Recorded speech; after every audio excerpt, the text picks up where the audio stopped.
that I was still processing in my head what I could have done to be, 6-time Mr. Olympia or 7-time, where really I should be saying, I just won. And I have an issue where I'm, okay, this is great. What's next? What's next? Right. What's next? And the opponents, they're going, wait a minute, whoa. Same kind of, you're done with this. Where's us? And so if you're being fake, you're going to attract fake stuff. Exactly. If you're being within gratitude and actually being able to say thank you to a lot of people, I think you're going to have a much more memorable experience in everything you do, even on the crappiest days. I don't have.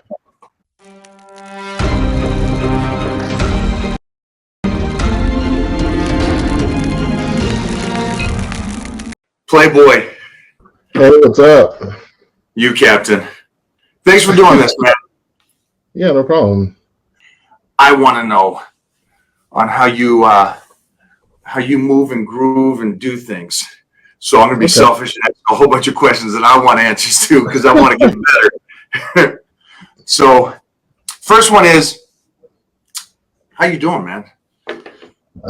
It's 2021. We made it. So I have to be happy about that. Overall, just managing, stress and stuff like everybody else, and just keeping positive vibes going daily. Have Mrs. is good?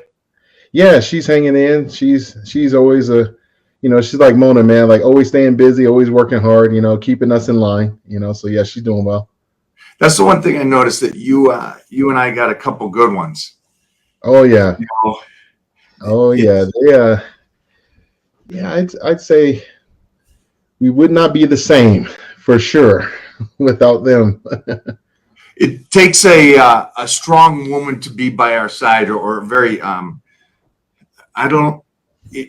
independent, strong woman that's there, that says no when she wants no, and yes, and when, it doesn't cater to us. Correct. Yeah, no, it's definitely important. Shri and I have been together for quite some time, and I think one of the many things that I appreciate is that she is her own person, and it is difficult for someone like myself who's been in limelight and had a lot of success to have a real companion, but someone that can be as selfless as she has been. She is definitely the definition of that, but also has impacted my life in ways of showing me that, hey, Phil, like these are things that can be reciprocated too, because as you know, a lot of bodybuilders, including myself, are very, very selfish, very self-driven, self-motivated, but can be very selfish with their time and our attention to things. And then, I will say that Shri has always reminded me that, hey, it ain't always about you, kid. It's I'm over here too, and that's what I truly believe is what a partner is. Which is a soulmate is someone that holds you accountable and is always willing to put their foot down and say, hey, these are the things that we had agreed upon, and I'm going to hold you to that. And then for me to not run away and point fingers, but to say, you know what, babe, you're absolutely right. Things have been really good. And that's probably why people see us together so much, is because she is my best friend. That's a great point you made, because I got a question then, because of the fact that when you get ready for the O, or you got something that you're locked down, like UFC fighters, actually, a lot of them will leave the home front and go and lock themselves down for 8 to 12 weeks, in a sense, for their fight. And when you do that, how is her, I guess it would be her, because she's a teammate as well as a partner. And there's that point where you go, okay, now it's game time. I got to get ready. It allows that time for you to do what you need to do. And then afterwards, is there a break where you're like, okay, now you did yours. Now it's us. Right. Shri has always managed to remind me of what's important. And that is, be the best at everything you do. But when it came down to competition life, like when she got in, like when we were together, when we first started dating and she moved in with me, we hit the ground running, literally. Like we were traveling the world together. We were doing all this stuff. And it was important because she had to be immersed into this entire ecosystem of mine. And then to say, okay, now I understand. Because a lot of people, like if I were to push her aside and say, hey, I'm going to go to work, I'm going to go do this. Well, she won't have a true understanding of what I really need when I'm not always mentally there, when I'm low on my fuel, when my capacity has been depleted. She's been able to walk that walk with me, and with that has, we've learned a lot about each other, a lot of communication. She's seen me at my absolutely freaking worst, but most importantly, she's seen me at my best as well.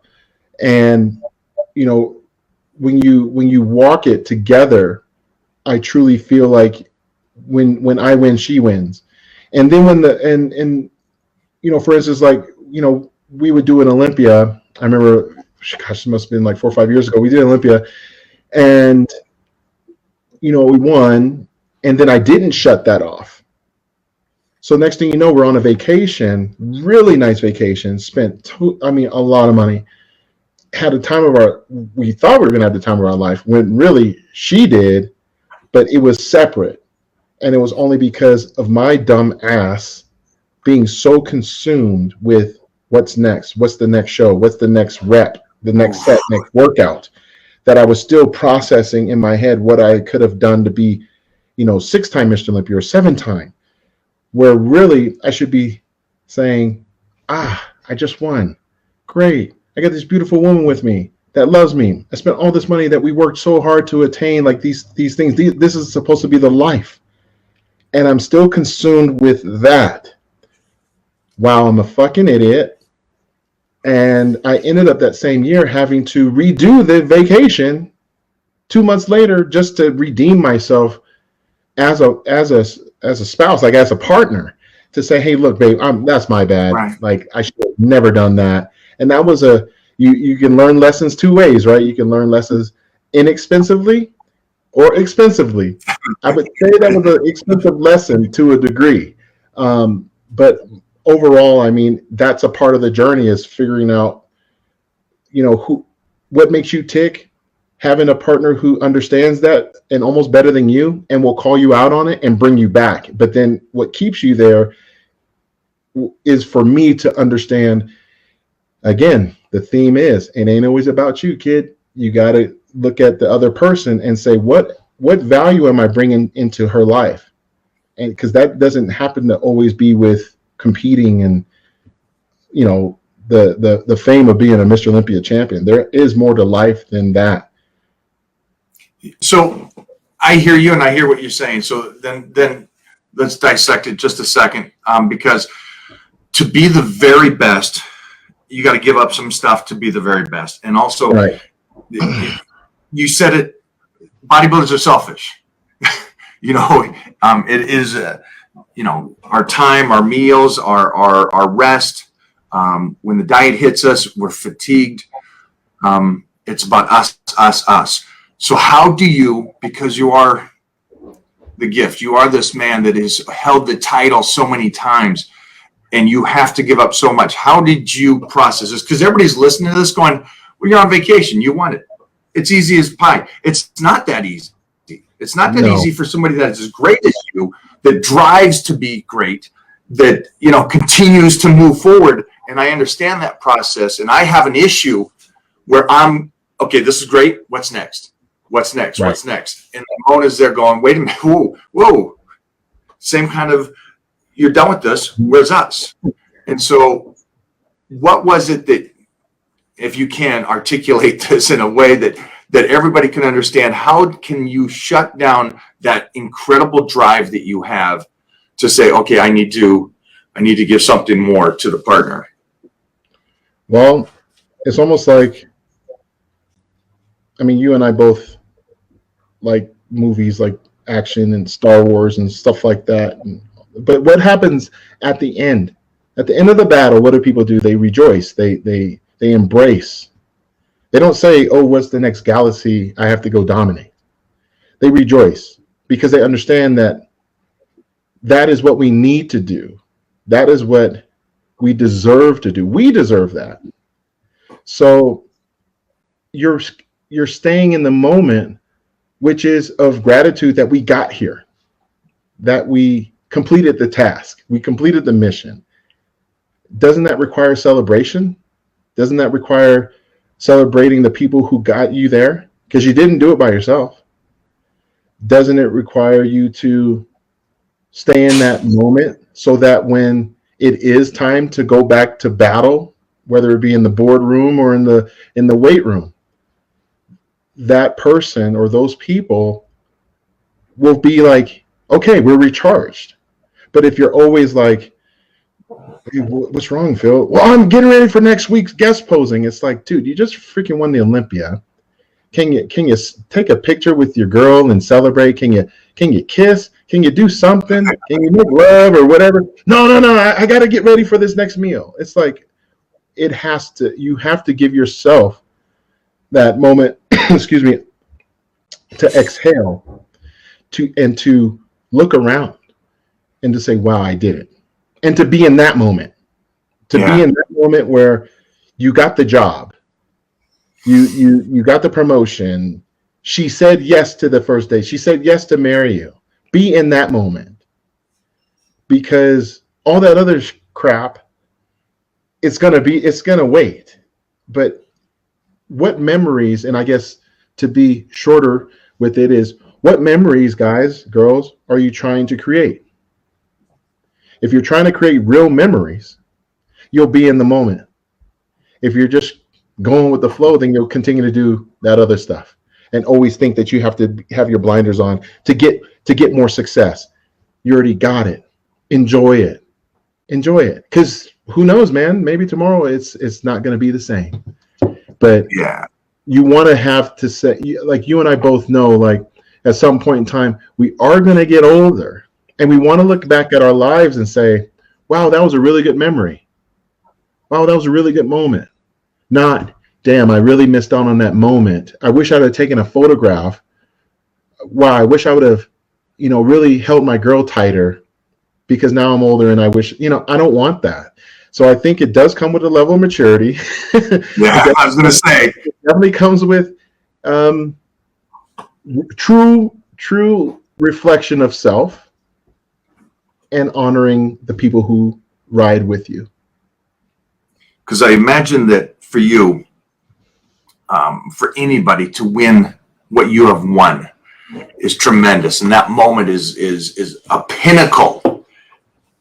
Does it heighten to be able to go spend the celebration with her and the family and the friends? And I've met some really close friends of yours.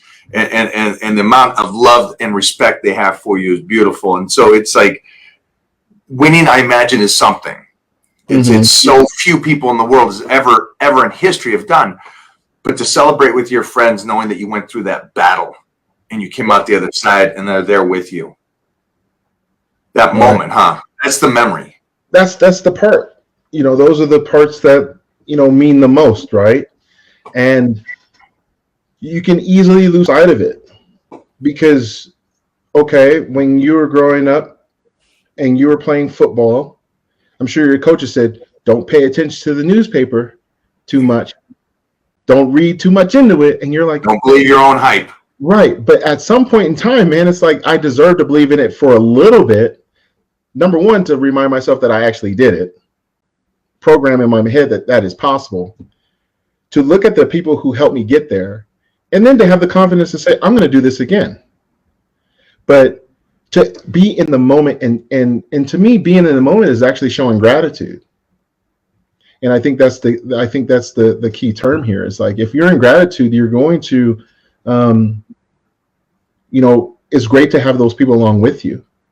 But to celebrate with them isn't it? Like, that is greatness.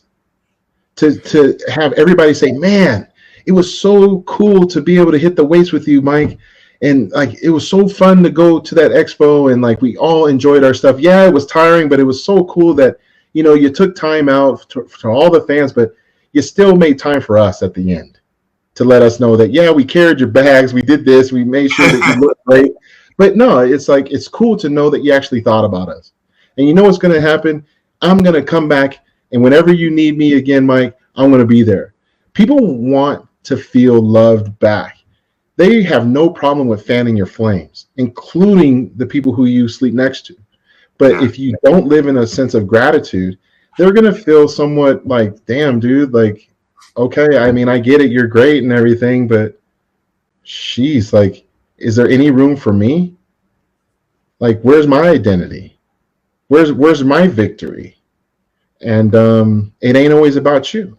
So, I truly believe that it's important, especially in this world that we are living in, to be more in gratitude and to be able to thank other people, not just at the end, but during.